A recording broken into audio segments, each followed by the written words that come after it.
नमस्कार मंडळी, ही रेसिपी एकदा माझ्या सांगण्यावरून अशा पद्धतीने करून बघा।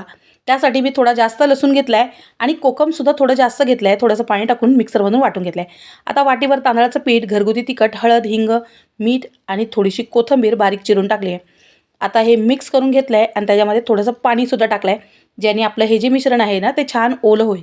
आता वांग्याचं भरीत करण्यासाठी जी वांगी आपण वापरतो ना ते घेतलेलं आहे मी आणि ते असे मोठे मोठे जरा जाडसर असे कापून घेतलेत आणि वांगीसुद्धा चांगली मोठ्या आकाराची होती, ते मी 2 घेतलेत आणि त्याला हा सगळा मसाला लावून घेतलेला आहे। आता गरमागरम तव्यावर थोडंसं तेल टाकायचं, याला जास्त तेल लागत नाही आणि सगळी वांगी त्याला लावून घ्यायची।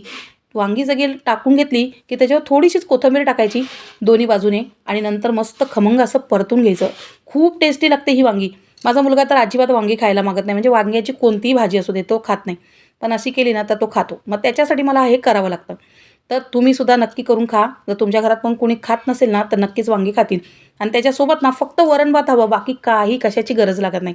खूप टेस्टी बनते, नक्की बनवून खा। आणि आपल्याकडे मेथीचे लाडू, डिंकाचे लाडू, ड्रायफ्रूटचे लाडू, त्याचबरोबर उडदाचे आणि हिरव्या मुगाचे लाडूसुद्धा मिळतात आणि ते सुद्धा शुद्ध गाईच्या तुपामध्ये, म्हणजे देशी गाईच्या तुपामध्येच केले जातात। आणि हे तूप जर तुम्हाला मागवायचं असेल ना तर ते सुद्धा तुम्ही मागवू शकता, तर आपल्याकडे तूपसुद्धा मिळतं। हे सगळं तुम्हाला जर मागवायचं असेल तर वर स्क्रीनवर नंबर दिलेला आहे, त्याच्यावर तुम्ही मागवू शकता। प्लीज कॉल करू नका, फक्त मेसेज करा।